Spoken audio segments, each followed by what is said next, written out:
اعوذ باللہ من الشیطان الرجیم بسم اللہ الرحمن الرحیم الحمدللہ رب العالمین والصلاة والسلام علی اشرف الانبیاء والمرسلین حبیب الہ العالمین ابی القاسم محمد اللہم صلی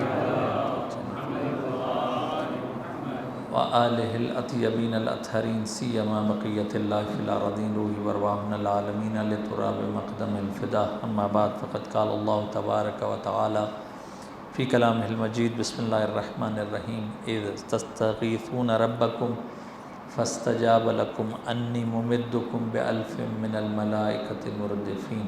درود بھیجے محمد و آل محمد کے ساتھ اقتصا پر اللہم صلی علی محمد و آل محمد۔ خدا تبارک و تعالیٰ سے دعا ہے کہ خدا تبارک و تعالیٰ ہم سب کو اس مبارک مہینے کی فیوز و برکات کو سمیٹنے کی توفیق عطا فرمائے۔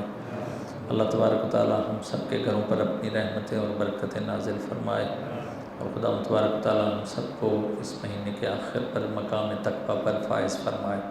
ایک دفعہ پھر محفل کی قبولیت کے لیے درود پڑھیے محمد و آل محمد کے ذات اقتصا پر اللہم صلی علی محمد و آل محمد وعجل فرجہم۔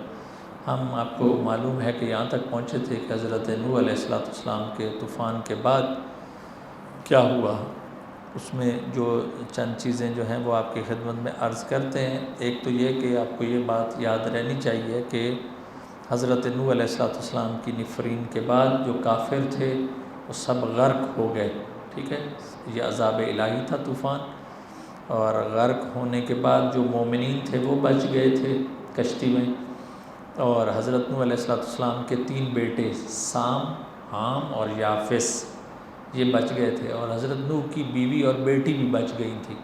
ہو سکتا ہے سوال ذہن میں آئے کہ نوح کی بیوی تو اچھی نہیں تھی، وہ دوسری تھی، جو کنعان کی ماں تھی وہ اچھی نہیں تھی، اور کنعان بھی غرق ہو گیا تھا۔ یہ جو 3 بیٹے ہیں انہی سے ساری نسل آگے جنریشن جو افریقی ہیں یا ایشین ہیں یا یورپین ہیں وہ یہیں سے اسی نسل یہی نسل آگے بڑھی ہے، سام، حام اور یافس سے، ٹھیک، بس یہ ذہن میں رہنا چاہیے۔ اور اللہ تبارک و تعالیٰ نے حضرت نوح علیہ السلام کو جو محفوظ کیا انہی اسماء الحسنہ کی وجہ سے، جو کل آپ کی خدمت میں عرض کیا کہ اہل بیت اطہار بھی اسماء حسنہ الہی ہیں۔ ہم بھی جب بھی دعا مانگیں تو دعا کی قبولیت کے لیے واسطہ دیں، یا اللہ تجھے تیرے اسماء حسنہ کا واسطہ، ٹھیک ہے، وہی نیمز، نالج آف نیمز جیسے میں نے بتایا، وہی ان کا واسطہ، تو وہ کیا ہے، نور محمد و آل محمد علیہ السلام۔ اللہم صلی علی محمد و آل محمد وعجل فرجہم۔ اور اس کے بعد آپ کو پتہ ہے کہ ایک پورا نئی سویلائزیشن شروع ہوئی ہے، پورا ایک نیا مومنانہ کلچر شروع ہوا ہے، مومن سویلائزیشن شروع ہوئی ہے۔ 80 لوگ جو مومن تھے وہ بچ گئے تھے، ٹھیک ہے۔ اب اگلی چیز جو ہے وہ آپ لوگوں کو ذہن میں ہونی چاہیے کہ یہ جو مومنین بچ گئے تھے ان کے پاس تجربہ تھا، ایکسپیرینس تھا، ان لوگوں نے حضرت نوح کا وہ زمانہ دیکھا ہوا تھا، وہ پیچھے والے کو کافروں کو دیکھا ہوا تھا، ٹھیک ہے نا، ان کو پتہ تھا کہ وہ لوگوں نے کتنے ناشکرے تھے، کتنا انہوں نے کفر کیا، تو اسی لیے یہ جو مومن تھے بڑے پکے مومن تھے، ٹھیک ہے، وہ پریویس سویلائزیشن کو ایکسپیرینس کر چکے تھے۔ اب یہ جو سارا سویلائزیشن نئی شروع ہونے والی تھی اس سے وہ لوگ آگاہ تھے۔ اور ایک چیز جو کل بتائی ہے، پھر فوراً سوال آیا کہ آپ نے کہا کہ ابلیس کو بھی اللہ تبارک و تعالیٰ نے اس میں وہ جو حضرت نوح کی کشتی تھی اس میں محفوظ کر لیا، اس کی کیا وجہ ہے؟ دیکھیے اللہ تبارک و تعالیٰ نے پرومس کیا ہے، اللہ کا پرومس ہماری طرح نہیں ہوتا کہ فائدے کے حساب سے رہو۔ الی یوم الوقت المعلوم، اللہ نے کہا ہے کہ تجھے میں مہلت دوں گا قیامت تک، ڈے آف ججمنٹ تک ابلیس کے پاس مہلت ہے۔ اس لیے حق اور باطل کی جنگ کو جاری رکھنے کے لیے ابلیس کو زندہ رکھنا ضروری ہے، ٹھیک ہے۔ اللہ نے جو پرومس کیا اس کے ساتھ وعدہ کیا ہے اس کو اللہ نے پورا کرنا ہے۔ تو اس لیے طوفان نوح میں یہ جو طوفان تھا نارمل نہیں تھا، اسی لیے حتیٰ جن بھی اگر باہر ہوتے تو وہ بھی غرق ہو جاتے، ٹھیک ہے۔ تو اس لیے ابلیس کو پتہ تھا کہ میں کشتی نوح میں ہی زندہ رہ سکتا ہوں، تو یہ بھی آپ کو ہونا چاہیے نوٹس۔ اب یہ ذہن میں رکھیے کہ جب حضرت نوح علیہ السلام یہ طوفان سب ختم ہو گیا، سارا کچھ ہو گیا، اس کے بعد ان کے حضرت نوح علیہ السلام میں نے بتایا کہ 50 یا 60 سال زندہ رہے۔ جیسے ختم ہوا تو اس کے بعد زمین پر کچھ نہ کچھ اگائیں گے تو تب وہ کھائیں گے، ٹھیک ہے۔ بالآخر وہ اتنا سٹاک نہیں ہو سکتا کہ وہ سٹاک رکھا ہو اور اب شروع کرنا ہوگا، کچھ پریکٹیکل کام شروع کرنے پڑیں گے۔ اسی لیے حضرت نوح علیہ السلام اور ان کے بیٹوں نے کیا کیا کہ وہ فصلیں اگانا شروع کر دیں، ٹھیک ہے۔ ان میں سے جو وہ پلانٹ ہوتے ہیں، ان میں سے ایک پلانٹ جو تھا وہ گریپس کا تھا، انگوروں کا تھا۔ جب یہ اگا رہے تھے انگور، وہ تو کھانے کے لیے اگا رہے تھے، لیکن اب آپ کو پتہ ہے ابلیس اب ایکٹیو ہونے کا ٹائم آ گیا، اس کو پتہ ہے کہ یہ جو 80 لوگ ہیں بڑے مومن لوگ ہیں اور میں نے ان کو خراب کرنا ہے۔ اب آپ نے آج دیکھنا ہے کہ وہ کس طرح خراب کرتا ہے، ٹھیک ہے۔ ابھی تک اس کا زور نہیں ہے، سارے مومن لوگ ہیں اور نیا کلچر ہے، نئی سویلائزیشن ہے، ایمان لانے والے ہیں، سارے کربلا کی زیارت بھی کر کے آ چکے ہیں یہ لوگ، اور مکہ سے بھی ہو کے آ چکے ہیں، سارے طوفان سے بچ کے یہ لوگ آئے ہیں۔ اب جب یہ لوگ جو بچے ہوئے ہیں اس میں سے حضرت نوح علیہ السلام، ان کے بیٹے اور جو مومنین ہیں، وہ جو پلانٹ اگا رہے تھے زمین میں، تو اس میں جب انگور کا پودا لگا رہے تھے تو شیطان خوش ہو رہا تھا۔ کیا اس نے کہا کہ مجھے پتہ ہے کہ میں اس سے کیسے شراب بنواؤں گا ان سے، اور کیسے لوگوں کو بہکاؤں گا۔ دیکھیں اب شیطان جو ہے وہ ایکسپرٹ ہے، آج آپ کو پتہ چلے گا کہ شیطان کی ایکسپرٹیز کس کس چیز میں ہے۔ تو یہ اگلی بات، اس کا اپنا فیلڈ بہکانے کا ہے۔ اب دیکھیے ہر چیپٹر میں، ہر ایپیسوڈ میں شیطان کا رول آپ کو بتایا جا رہا ہے کہ کس طرح وہ خراب کرتا ہے، اغوا کرتا ہے، ٹھیک ہے۔ اب یہ یاد رکھیے قرآن نے ہمیں طریقہ بتایا کہ یہ 2 طریقے سے خراب کرتا ہے شیطان، ٹھیک ہے۔ ایک خطوات ہے اور ایک ہمزات ہے، خطوات الشیطان یا ہمزات الشیطان، ٹھیک ہے۔ خطوات کیا ہوتا ہے؟ خطوہ ہوتا ہے وہ سٹیپس جو ہوتے ہیں، قدم، ٹھیک ہے۔ شیطان کو پتہ ہے کہ میں نے قدم جو ہوتے ہیں اصل میں، اب دیکھیے ایک سٹیپ لیں، دوسرا لیں، تیسرا لیں، تو یہ ایک ٹائپ کا ایک سٹاپ ہے انسان کا، ایک سٹاپ، دوسرا سٹاپ، ٹھیک ہے۔ جو قدم ہوتے ہیں نا وہ در حقیقت سٹاپ ہوتا ہے انسان۔ اب شیطان کا کام ہے کہ سٹیپ بائی سٹیپ انسان کو کیسے خراب کرنا ہے، اس کی ایکسپرٹیز ہے۔ وہ ان سٹاپ کو، جو قدم، جو فٹ سٹیپس جو ہوتے ہیں، ان کو آپس میں کنیکٹ کر کے انسان کو خراب کر دیتا ہے، ٹھیک ہے۔ اس کو کہتے ہیں خطوات، ٹھیک ہے۔ اور ہمزات کیا ہے شیطان کے؟ ہمزات کہ وہ وسوسے کرتا ہے، کیسے؟ ابھی آگے یہ سارا ڈسکس کرنے جا رہے ہیں۔ شیطان 2 طریقوں سے انسان کو خراب کرتا ہے، اس کی آگے ڈیٹیل ہے، وہ ہم لوگ کو انشاءاللہ پڑھیں گے۔ اب شیطان نے بھی اپنا جو نیٹ ورک ہے وہ بڑے لیول پر پھیلانا ہے، ٹھیک ہے۔ ابھی تک اس کی آرمی نہیں ہے، اب اس نے طوفان نوح کے بعد پوری ایک آرمی بنانی ہے، اور وہ آرمی جو ہے وہ آپ لوگوں نے اب بھی سمجھنے کی کوشش کرنی ہے، ٹھیک۔ اگلی چیز جو آپ کی خدمت میں عرض کرنا چاہ رہا ہوں، اور یہ بہت گہرائی سے آپ لوگ سنیے گا، وہ یہ کہ ہیڈنگ یہ ہے، human under the microscope of شیطان، ٹھیک ہے۔ یہ واقعاً ہنسی کی بات نہیں ہے، یہ سب علماء نے لکھا ہے، اسی لیے میں یہ ساری چیزیں بیان کر رہا ہوں آپ سے، اور یہ ساری حدیثوں سے، روایات سے ہے، ٹھیک ہے۔ اللہ تبارک و تعالیٰ نے، غور سے سنیے گا یہ بات، اللہ تبارک و تعالیٰ نے ہر انسان کو جب پیدا کیا ہے تو اس کے پیدا کرنے کے بعد ایک فرشتے کو اس کی ہدایت کے لیے رکھ دیا ہے کہ وہ اس کو اچھی چیزیں اس کے ذہن میں ڈالے، ٹھیک ہے۔ اس کے بالکل اپوزٹ شیطان نے بھی کام کیا ہے، شیطان کوئی بیکار نہیں ہے، وہ آپ لوگ پڑھیں گے، ابھی آئے گا کہ وہ کتنا ایکٹیو ہے، ٹھیک ہے۔ تو شیطان نے کیا کیا ہے، اس نے پورا ایک اپنا نیٹ ورک بنایا ہے کہ کس طرح میں نے انسان کو گمراہ کرنا ہے۔ یہ جو آپ پکچر دیکھ رہے ہیں وہ اس کے کنٹرول روم کی ہے، کنٹرول روم کی ہے۔ ہوتا کیا ہے، جو ابلیس ہے وہ CEO ہے، سب کا ہیڈ ہے، ٹھیک۔ اب اس کی کیا ہے، ایسے سمجھے چیف آف آرمی سٹاف ہے وہ۔ اب اس ابلیس کے نیچے جرنلز ہوں گے، ٹھیک ہے۔ آرمی میں کیا ہوتا ہے، جرنلز ہوں گے، جرنلز کے بعد سارے نیچے بریگیڈیئر ہوں گے، کرنل ہوں گے، سولجر ہوں گے، یہ سارا نیٹ ورک جو آرمی کا ہوتا ہے۔ تو شیطان کا بھی بالکل سیم ایسے ہی ہے، ٹھیک ہے۔ اب سب بندوں پر اللہ تبارک و تعالیٰ نے فرشتہ رکھا ہوا ہے ہر انسان کی ہدایت کے لیے، کہ وہ انسان کے ضمیر کو، فطرت کو بیدار رکھتا ہے۔ شیطان کیا کرتا ہے، ابلیس نے یہ جو سارا نیٹ ورک بنایا ہوا ہے، اس کے جو سولجرز ہیں وہ مختلف صورتوں میں، ابھی ہم اس کو ڈسکس بعد میں کریں گے، آپ لوگ دقیق دیکھیے گا کہ کیسے ائمہ اطہار علیہ السلام نے ہمیں بتایا۔ وہ جو اس کے سولجرز ہیں وہ ہمارا ایریا آف ویکنس جو ہے یا ویک پوائنٹس وہ جانتے ہیں، کہ مولانا اصغر صاحب جو ہے وہ شراب تو نعوذ باللہ نہیں پئیں گے، اس طریقے سے ان کو خراب نہیں کیا جا سکتا ہے نا۔ ان کو پتہ ہے کہ ان کو کس طریقے سے خراب کرنا ہے، ٹھیک ہے۔ آپ لوگ بھی جو بیٹھے ہیں سب کو شیاطین کو پتہ ہے کہ فلاں فلاں شخص کو کس طریقے سے خراب کرنا ہے۔ کئیوں کو پیسے سے خراب کرے گا، کئیوں کو فیم سے، شہرت سے، کئیوں کو نام سے، ریا سے، کئیوں کو کسی طریقے سے، سب کا ان کو پتہ ہے۔ اور یہ جو سولجرز ہیں اپنی رپورٹ کنٹرول روم میں بھیجتے ہیں۔ اب دیکھیے وہ کنٹرول روم کی جو پکچر ہے، اور 24/7 یہ مانیٹر کر رہے ہوتے ہیں شیاطین ہمیں، ٹھیک ہے۔ اِنَّهُ يَرَاكُمْ هُوَ وَقَبِيلُهُ مِنْ حَيْثُ لَا تَرَوْنَهُمْ، آیت ہے قرآن کی، کہ یہ ایسی چیزیں چیک کرتے ہیں، دیکھ رہے ہوتے ہیں کہ ہم وہ نہیں کر رہے ہوتے، ٹھیک ہے۔ تو یہ ساری چیز جو ہے یہ شیطان کا ویک پوائنٹ، اس کے سولجرز اپوائنٹڈ ہے، ان کی اپوائنٹمنٹ ہوئی ہے، اور وہ ان کو پتہ ہے کہ کس طریقے سے انسان کو اس کا ایریا آف ویکنس کیا ہے، کس طریقے سے اس کو بہکانا ہے۔ یہ مائکروسکوپ کی طرح یہ سسٹم جو ہے اس نے وہ لگا کے بیٹھے ہوئے ہیں ہمارے پر۔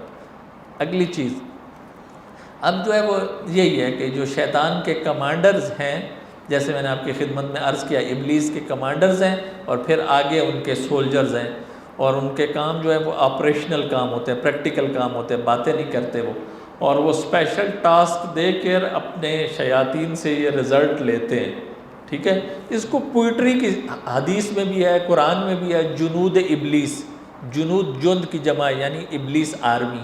اس کو پوئٹری میں بھی ہمارے شعراء نے اردو میں بھی مختلف لینگویجز میں بتایا گیا ہے کہ اس کی پوری آرمی کیسے ہوتی ہے، کیسے اس کے جنرل آپس میں بیٹھ کے میٹنگ کرتے ہیں، کیسے آپریشنل کام کرتے ہیں، کیا کرتے ہیں، یہ سارا ہمارے بزرگوں نے بتایا ہوا ہے، ابھی آپ لوگ دیکھیں گے، ٹھیک ہے۔ اور یہ لوگ بہت بیزی ہوتے ہیں، دیکھیں نا میں نے لکھا ہے کہ these commanders are busy working, ٹھیک ہے نا، بیزی ان ورکنگ، تو یہ لوگ بیزی ہوتے ہیں، ایسا نہیں ہوتا ہماری طرف بیکار نہیں ہوتے کہ وہ ان کا ٹارگیٹ ہوتا ہے، اس ٹارگیٹ کو اچیو کرتے ہیں، ٹھیک ہے۔ اب دیکھیے کہ میں جو ہے نا وہ اب ایک کمانڈر کو ڈسکس کرنے جا رہا ہوں جو اہل بیت اطہار علیہ السلام نے ہمیں بتایا ہے، ٹھیک ہے، ابلیس کے کمانڈرز۔ پہلا کمانڈر، اب دیکھیے کیونکہ اس نے حضرت نوح کے بعد، یاد رکھیے حضرت نوح کے بعد جو سویلائزیشن ہے، جو لوگ ہیں سارے مومن ہیں، اب اس نے جو کام نیک ہو رہا ہے اس کے اگینسٹ میں اس نے پورا ایک سیٹ اپ بنانا ہے، اور یہ سیٹ اپ ائمہ اطہار علیہ السلام نے ہمیں بھی سمجھایا کہ بھائی یہ اس ٹائم بھی تھا، آج اس سے زیادہ ہے کہیں۔ اب میں ساری وہ چیزیں جو ڈسکس ہوئی ہیں آپ کے ساتھ ڈسکس کرتا ہوں اور اپلائی کرنے کی کوشش کرتا ہوں جو ہماری سوسائٹیز میں ہے۔ پہلا جو کمانڈر ہے ابلیس کا اور جرنل ہے، بہت بڑی پوسٹ ہے اس کی، اس کا نام ہے ولحان۔ یہ روایتوں میں، حدیثوں میں، میں اپنی طرف سے نہیں بول رہا ہوں۔ اس کا کام کیا ہے؟ اس کا کام یہ وسواس کریٹ کرنا، وسوسے کریٹ کرنا، ٹھیک ہے۔ اب دیکھیے میں نے لکھا ہوا ہے، کوئی چیز اپنی طرف سے نہیں بول رہا ہوں، اس لیے آپ نے غور سے سننا ہے مردوں اور عورتوں نے، یہ کیونکہ وہ جمبرہ جماعت کا بہت ایکسپرٹ ہے ولحان، ٹھیک ہے، اور اس کے سارے سولجر بھی ہیں۔ ان کا کام کیا ہے؟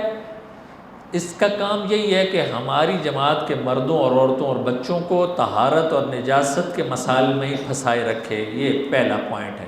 دوسرا کیا ہے؟ Doubts the validity of the prayers, کہ میں نے ضالین پڑھا ہے یا ولضالین کیا یا ولضالین پڑھ دیا تھا، فلاں ہو گیا تھا۔ اس کا کام یہی ہے کہ forget the principle of the actions، اصل کام سے آپ کو ہٹا دینا، کسی ایسی چیز میں وسوسہ ڈال دینا، ٹھیک ہے۔ یہ یاد رکھیے ولحان کا کام ہی یہی ہے، اس کی پوری آرمی کا کام یہی ہے۔ وہ اس ایک وسوسے سے ہم پڑھ نماز رہے ہوتے ہیں، رکھ روزہ رہے ہوتے ہیں، کر غسل رہے ہوتے ہیں، لیکن اتنے گناہ ساتھ کروا رہا ہوتا ہے شیطان۔ ہم سمجھ رہے ہوتے ہیں ماشاءاللہ کتنی زبردست عبادت کی، کیسے؟ یہ علماء نے لکھا ہے کہ جو گھنٹہ گھنٹہ 2 گھنٹے غسل کرتے رہتے ہیں، وہ علماء نے لکھا ہے کہ یہ شیطان ان سے کروا رہا ہوتا ہے وسواس کے ذریعے سے۔ اور کیا گناہ ہے؟ غسل تو کوئی گناہ نہیں ہے، وہ کہہ رہے ہیں گناہ ہے۔ آپ 1.5 گھنٹے کا غسل کر رہے ہیں، اسراف کر رہے ہیں، اسراف گناہ ہے پانی کا، آپ پانی کا اسراف کر رہے ہیں۔ دوسرا گناہ وہ کہہ رہے ہیں کہ باڈی کو اتنا ملتے ہیں، اتنا ہوتے ہیں کہ بعض اوقات جو ہے وہ باڈی کو نقصان دیتی ہے چیزیں، اتنا زیادہ انسان وہ وسواس ہوتا ہے کہ کوئی چیز اتری ہے یا نہیں اتری۔ توجہ فرما رہے ہیں، یہ ولحان کا کام ہے، اور اس کا کام وائرس کریٹ کرنا ہے۔ ایسے بندے وائرس ہوتے ہیں جو خود کو لگا ہوتا ہے وہ ساری سوسائٹی کو لگاتے ہیں۔ یہ آپ پڑھ لیجئے، میں آپ کو یہ دیتا ہوں، یہ ہمارے علماء نے لکھا ہے کہ ایسے شخص کا، یہ شخص جو بھی وسواسی ہوتے ہیں، یہ دین کو اتنا کافر نقصان نہیں پہنچاتے جتنے یہ وسواسی لوگ دین کو اور شیعوں کو نقصان پہنچاتے ہیں۔ یہ لکھا ہوا ہے، میں پڑھ کے سنا دیتا ہوں، یہ دیکھ لیجئے۔ اور ریزن بھی لکھی ہے کہ کیوں وسواسی لوگوں کا نقصان جو ہے وہ کافروں سے زیادہ ہے۔ کافر دین کو نقصان نہیں پہنچاتا، یہ وسواسی نقصان پہنچاتا ہے۔ ریزن بھی علماء نے لکھی ہے اہل بیت کی اس احادیثوں سے، کہ یہ بہت سے لوگ جو مسلمان اور شیعہ ہونا چاہتے ہیں، یہ ان کے وسواس کی وجہ سے، ان کے طریقہ کار کی وجہ سے لوگ نہیں مسلمان اور شیعہ ہو سکتے، ٹھیک ہے۔ اور بس یہ لوگ سمجھ رہے ہوتے ہیں کہ ہم لوگ ٹھیک کر رہے ہیں، جبکہ ان کے اندر باطن میں پتہ ہوتا ہے کہ غلط کر رہے ہیں ہم، اور وہ غلطی سے دور نہیں ہوتے۔ اس پر بہت زیادہ مذمت آئی ہے کہ ان کا نقصان ہی نقصان ہے، اور اس وائرس کو دور کرے انسان اپنے آپ سے۔ یہ وائرس انسان اپنے آپ کو جب لگتا ہے، پھر اپنی بیوی کو لگاتا ہے، بچوں کو لگاتا ہے، ماں باپ کو لگاتا ہے، پوری سوسائٹی کو لگاتا ہے۔ اگر کوئی اس ٹائپ کا بندہ دیکھیں تو اس سے آپ کرونا وائرس سے بھی زیادہ دور رہیے، دور ملیے شیلیے، لیکن اس کی کوئی بات نہ قبول کیجیے۔ بتائیے کہ تجھے وسواس ہے، اور تو یہ وسواس اور وسوسہ دوسروں کو پھیلا رہا ہے۔ ایک دفعہ درود پڑھیے محمد و آل محمد کی ذات اقدسہ پر، اللہم صلی علی محمد و آل محمد۔ بس ولحان کا کام یہی ہے کہ وسواسی کریٹ کرے گا سوسائٹی میں سے، ایک چیز۔ دوسرا جو کمانڈر اور جرنل ہے ابلیس کا، اس کا نام ہے حفاف۔ حفاف کا کام کیا ہے؟ فیئرز کو کریٹ کرنا، ڈرانا، کہ ایسا نہ ہو جائے، خدا نخواستہ میں یہ کروں تو یہ نہ ہو جائے، یوں کروں تو یوں نہ ہو جائے۔ ذہن میں ڈر کو ایجاد کرنا، ٹھیک ہے۔ الشیطان یعدکم الفقر، شیطان کا کیا کام ہے؟ آپ کو فقیری سے ڈراتا ہے، ٹھیک ہے، وعدہ کرتا ہے کہ آپ وہ فقیر ہو جائیں گے۔ ہر چیز سے ڈرانا کہ یہ نہ ہو جائے، خدا نخواستہ یہ نہ ہو جائے، یہ نہ ہو جائے۔ اس حفاف کا کام یہی ہے، اس کمانڈر کا اور اس پوری فورس کا کام یہی ہے کہ ہمارے ذہنوں میں یہ کیا ڈالتا ہے؟ وہم ڈالتا ہے، ڈر ڈالتا ہے کہ کہیں ایسا کام نہ ہو جائے۔ میں آپ کو ایک یہ عبارت علماء کی پڑھ کے سنا رہا ہوں جو واقعاً سونے سے، گولڈ سے لکھنے کے قابل ہے۔ وہ فرما رہے ہیں یہ جو حفاف شیطان ہے، یہ اس لیے ڈراتا رہتا ہے کہ انسان بیزی رہے، حتیٰ کہ اتنا بیزی ہو جائے، اس ڈر اور خوف آ جائے اس میں کہ ایک صلوات بھی نہ پڑھ سکے۔ اگر ایک صلوات پڑھے گا، اس کا مطلب ہے کہ اس کی توجہ رسول اور آل رسول اور اللہ تبارک و تعالیٰ کی طرف ہے۔ شیطان چاہتا ہے کہ ایک صلوات کا بھی اس کو ٹائم نہ ملے، یہ اتنا بیزی ہو، اندر ڈرتا رہے، یہ ہو جائے گا، یہ ہو جائے گا، یہ ہو جائے گا، تاکہ اس کے پاس ہماری یاد اور ہمارے ذکر کا ٹائم ہی نہ ہو۔ یہ دوسرا کمانڈر ہے۔ تیسرا کمانڈر زلنبور، اس کا نام ہے۔ کیا نام ہے؟ زلنبور، روایتوں میں بتایا گیا، حدیثوں میں بتایا گیا۔ اس کا کام کیا ہے؟ یہ بھی ہمارے ادھر بجمبرا میں، ازیاتک میں، پوری مارکیٹ میں ہوتا ہے۔ یہ کام ہی اس کا بزنس مینوں کے ساتھ ہے، مارکیٹ میں آنا۔ مارکیٹ میں آ کے کیا کرے گا؟ صبح سے ہی آ جائے گا۔ اہل بیت نے یہ بتایا کہ صبح سے جیسے آپ لوگ جا کے کھولیں گے، آپ کے ذہن میں یہ چیزیں ڈالنا شروع کر دے گا۔ کیا کہ اپنی پروڈکٹ کو سیل کرنا ہے، قسم اٹھا کے سیل کروں، جھوٹ سے سیل کروں، کم فروشی سے سیل کروں، لالچ آپ کے ذہن میں ڈالوں۔ آپ نے پیسے بھیجے، سپلائر نے جو چیز دکھائی تھی وہ نہیں بھیجی، یا آپ نے بھیجنی تھی وہ چیز جو ان کو دکھائی ہے وہ نہیں بھیجی۔ اس سارے کا کام یہی ہے۔ اسی لکھا القاسب و حبیب اللہ، جو روزی کماتا ہے وہ اللہ کا دوست ہے۔ صحیح ان ساری چیزوں کو جو کراس کر کے کیا ہے کہ نہیں میں نے حلال کا کمانا ہے، صحیح کمانا ہے، تو اس کا مطلب ہے زلنبور جو ہے اس کا دوست نہیں ہے، اس کی بات نہیں یہ مان رہا، ٹھیک۔ تو یہ ساری چیزیں جو ہے میں ادھر سے پڑھ کے سنا رہا ہوں آپ کو۔ نیکسٹ جو ابلیس کا کمانڈر ہے، اس زمانے میں بھی اور آج بھی، اس کا نام ہے صبر۔ صبر کا کیا کام ہے؟ صبر جو کمانڈر ہے اور اس کی پوری فورس ہے، اہل بیت اطہار علیہ السلام نے بتایا کہ اس کا کام یہ ہے کہ انسان کو پریشانی، مجبوری یا غم، کوئی بھی غم ہوتا ہے، بالآخر انسان ہے، کوئی گزر جاتا ہے، کوئی لاس ہو گیا، کچھ بھی ہو گیا، اس غم میں اس غم کو کیا کر دینا ہے؟ زیادہ غم کر دینا ہے، شدت غم کر دینا ہے۔ اس کو دوسرے جو غم ہے، اہل بیت کا غم، وہ کم لگے گا، اس کو اپنا غم زیادہ لگے گا، اپنا کوئی بھی جو پریشانی ہے وہ بہت زیادہ لگے گی، چھوٹی بھی بہت بڑی لگنے لگ جائے گی۔ اس کا کام یہی ہے کہ چھوٹی نقصانی کو آپ کو بڑا کر کے شو کرے گا، ٹھیک ہے؟ اس کا کام یہی ہے، آپ سے توکل نہیں کرنے دے گا، ٹھیک ہے؟ یہ اہل بیت نے بتایا کہ جو اب دیکھیے گا، اگر کوئی بھی اس دنیا سے چلا جائے، اللہ نہ کرے کہ ہم سب کا کوئی عزیز و اقارب میں سے دنیا سے چلا جائے، کچھ لوگ روایت میں یہ ہے کہ اتنا روتے ہیں، ایسے جملے بولتے ہیں کہ وہ ناشکری والے اور کفر والے جملے ہوتے ہیں، اور ایسے کرنے سے یہی جو صبر ہے، اس کا کام یہی ہے کہ یہ اس ٹائپ کا ہے، وسوسوں کو دل میں ڈالے، ذہن میں ڈالے اور خراب کرے انسان کو۔ اور اس کے مقابلے میں کیا ہے؟ اس کے مقابلے میں اہل بیت نے بتایا کہ جو ہم پر آپ آنسو بہاتے ہیں غم میں، اس آنسو بہانے کے بعد آپ کا دل جو ہے اور دماغ جو ہے وہ سکون میں آ جاتا ہے کہ ہم نے اہل بیت پر ان کے غم میں روئے، ہم بی بی خدیجہ سلام اللہ علیہ کی مجلس میں گریہ کیا ہم لوگوں نے۔ اس کا مطلب اس کے بعد جو آنسوؤں کے بعد آپ کو ایک سیٹسفیکشن ہوتی ہے۔ یہ علماء اور اہل بیت اطہار علیہ السلام نے یہ بتایا، یہ اس کا کام یہ ہے کہ آپ کو مشکل اور مصیبت میں اور زیادہ پریشان کرے گا۔ اگلا جو کمانڈر ہے ابلیس کا، وہ ہے ابیض۔ ابیض کا کام کیا ہے؟ ابیض کا کام وہ ہے کہ بلا وجہ کا غصہ آتے رہنا۔ ماہ مبارک رمضان میں زیادہ آپ لوگوں نے دیکھا ہوگا کہ کئیوں کو زیادہ خشک ہو جاتے ہیں، غصہ زیادہ آتا ہے، بات بات پر لڑنے لگ جاتے ہیں۔ اس کا کام یہی ہے ابیض کا، کہ ہم میں بلا وجہ کا غصہ کریٹ کرے زیادہ، ٹھیک ہے؟ اور کئیوں کو یہ بھی ہوتا ہے، مثلا کئی آتے ہیں، مجھے بتایا کہ ہم آئے امام بارگاہ میں یا مسجد میں آئے، فلاں شخص کو دیکھا تو اس کو دیکھنے ساتھ ہمارا غصہ اور زیادہ ہو گیا، ٹھیک ہے؟ کئیوں کو یہ بیماری ہے کہ اب کیا کریں، اس کو فائر مار دیں، کیا کریں؟ کوئی اچھا نہیں لگتا، کیا کریں؟ انسان اپنے آپ کو سمجھائیں، صحیح ہے؟ ضروری نہیں ہے کہ ہمیں ہر بندہ اچھا لگے اور ہم لوگ جو نہیں لگتا تو اس کو ایسا سمجھیں۔ نعوذ باللہ، یہ اللہ تبارک و تعالیٰ کی مخلوق کے ساتھ زیادتی ہے کہ ہمیں فلاں شخص کو دیکھ کے غصہ آنا شروع ہو جائے، نہیں، یہ نہیں ہونا چاہیے۔ اس کا کام یہی ہے، یہ ہمارا جو زیادہ غصہ ہے، ایگریسو، یہ ایجاد کرتا ہے ابیض کا کام، ٹھیک ہے؟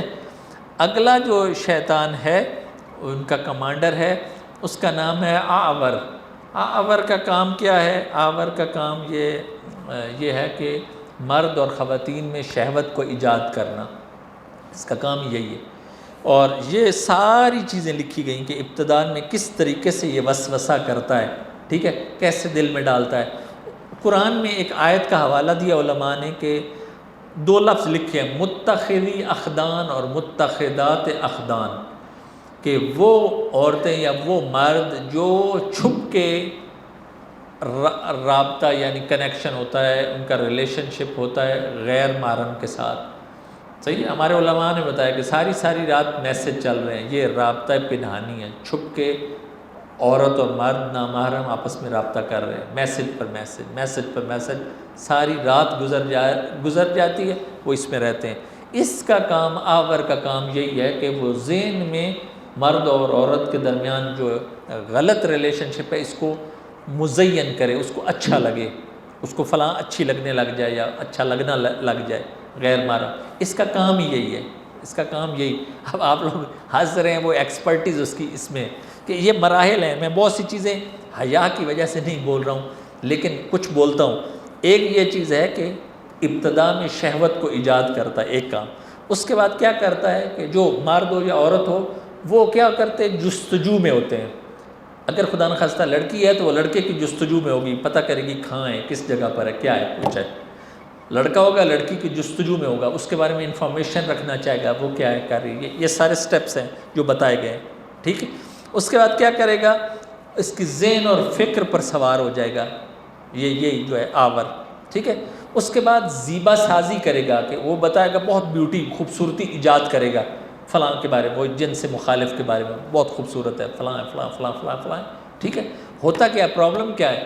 پرابلم یہ ہے کہ جو شیاطین انسی ہیں، بعض اوقات آ کے رپورٹ کر رہے ہوتے ہیں کہ میں جو ہے فلاں کے ساتھ میرا ریلیشن ہے، ناجائز ریلیشن، ٹھیک ہے، دوسرے اپنے دوست کو آ کے بتاتا ہے تو اس سے اور یہ بھڑکتا ہے کہ وہ تو آگے چلا گیا، میں پیچھے رہ گیا ہوں۔ اس سارے کو کون ڈیل کر رہا ہوتا ہے؟ آور، یہ ابلیس کا کمانڈر ہے، اس کا کام یہی ہے، ٹھیک۔ اور لمبا نہ ہو جائے، آخر پر میں جو چیز آپ کو بتانے جا رہا ہوں، ان ساروں کو آپ نے سن کے، اور باقی رہ گئے انشاءاللہ اگلے، اگر انشاءاللہ اللہ تبارک و تعالیٰ نے توفیق دی تو اگلے انشاءاللہ محفل میں بیان کروں گا جو رہ گئے۔ اور ائمہ اطہار علیہ الصلوۃ والسلام نے جب بھی یہ سنے، آپ نے سنے ابھی، اور آیت بھی میں نے پڑھی ہے کہ شیطان وہ ہے کہ انہ یراکم ھوا وقبیلہ من حیث لا ترونہم، کہ وہ چیزیں جو اس کا نیٹ ورک ہے شیاطین کا، اور اس کے کمانڈر ہیں، اس کے سولجرز ہیں سارے، جس طرح وہ وسواس ایجاد کرتا ہے خطوات کے ذریعے سے یا وسوسوں کے ذریعے سے یا مزاد کے ذریعے سے، تو پھر ہم سارے ایک دفعہ ہمارے ذہن میں یہ آتا ہے کہ ہم کیا کریں، پھر تو ہم مجبور ہیں، وہ اتنا اسٹرانگ ہے۔ یہ لاسٹ میں یہ لکھا ہے کہ گڈ سولجر اگینسٹ کیا، بیڈ سولجر یا ایول سولجر، ٹھیک ہے۔ اللہ تبارک و تعالیٰ نے نظام بنائے، ان کید الشیطان کان ضعیفا، کہ شیطان کا جتنا بھی نیٹ ورک ہے ضعیف ہے۔ آپ 2 منٹ میں ایک صلوات پڑھیں گے، آپ کی ایک عجیب روحانیت آ جائے گی، آپ ذکر اہل بیت میں آئیں گے، آپ کی جتنی وہ شہوت اور سارا کچھ ہے کم ہو جائے گی، روزہ رکھیں گے کم ہو جائے گا مسئلہ، وسواس ہے لا حول ولا قوت الا باللہ العلی العظیم پڑھیں گے فوری سے یہ کم ہوگا، ٹھیک ہے۔